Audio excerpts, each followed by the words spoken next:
starting out with a partridge long shank curved in the vise and with some 8/0 Semperfli Fleur Orange.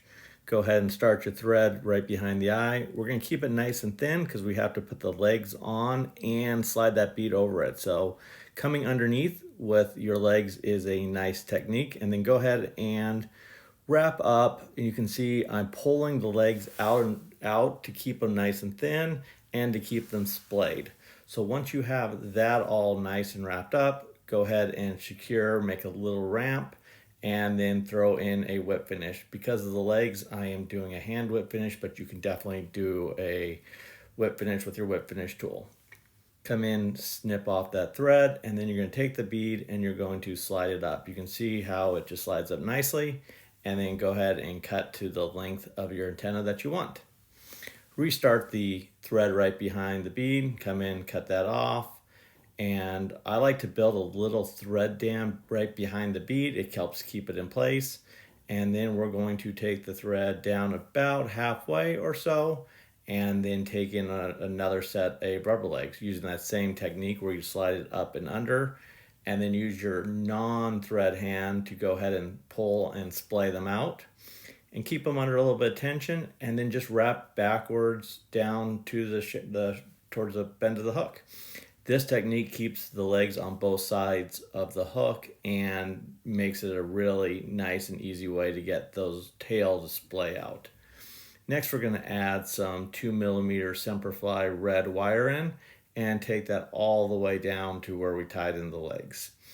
Just try to keep it right on top. And now we're going to add some dubbing. And in this video, you'll see I add a little dubbing little by little because it's always easier to add more dubbing than to take off. And what we're trying to do is get a nice, thin, uniformed back end of this fly.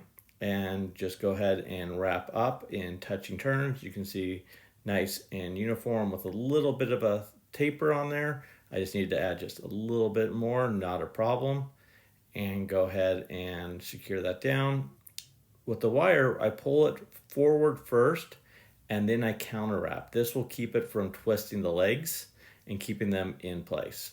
We want nice, even spaced ribs here, and then go ahead and tie it off. And I hold the thread down while I do the helicopter the thread off, and the wire off, and that will keep it from pulling back.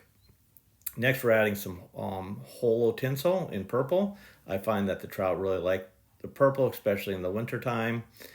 And then we're going to go ahead and add some latex scudback from Semperfli and secure this in. You want to make sure both of these materials are on the top of the hook shank and secured in nice and well.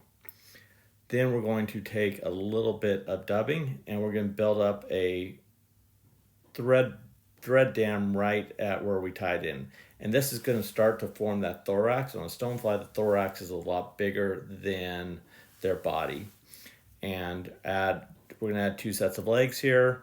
Most stoneflies usually have 3 sets of legs, but trout can't count, and it just makes the process easier, the tie easier, and that hasn't changed my catch rate on the stonefly. So now we're going to add some dubbing again, and now we're going to dub the thorax. Once again, just adding a little bit at a time. You can always add more dubbing, but it's really hard to take off if you add too much. Pull the first set of legs back and get all of them sorted. And then you're going to pull the front legs and wrap right in front of them up to the bead. And I wanted to add just a little bit more because it was a little lacking there, and build it up, and there we go. And now we're going to do our scud backs. We add the first little black scud back over, real loose turn, pull up, and that'll keep it from twisting around, make sure it's nice and centered. And now we're going to do the holo tinsel. We're going to do it the same way. A nice easy wrap, pull up, and it's good to go. We're going to fold that back to make sure it's secure. Couple wraps, come in, cut it off, and go straight into a whip finish. I usually do about 4 turns, and because we're going to be putting UV resin on this, I don't do a double whip finish. One will be good. Come in, cut that thread off, pull back the scud back and cut it, and I'm trying to cut it around the corner so I don't have any tags sticking up. And then add our UV resin, and you can see it goes right on the thread as well, and that will keep that thread from coming out. Hit the UV resin with a torch, secures it and makes this fly very durable. Grab all the legs, come in and cut them to the same length. Sorry, my fingers are in the way. And then do the same with the tail section. Adjust them as you need to. Cut your tail, and that fly is now completed. You have a stonefly. Thanks for watching.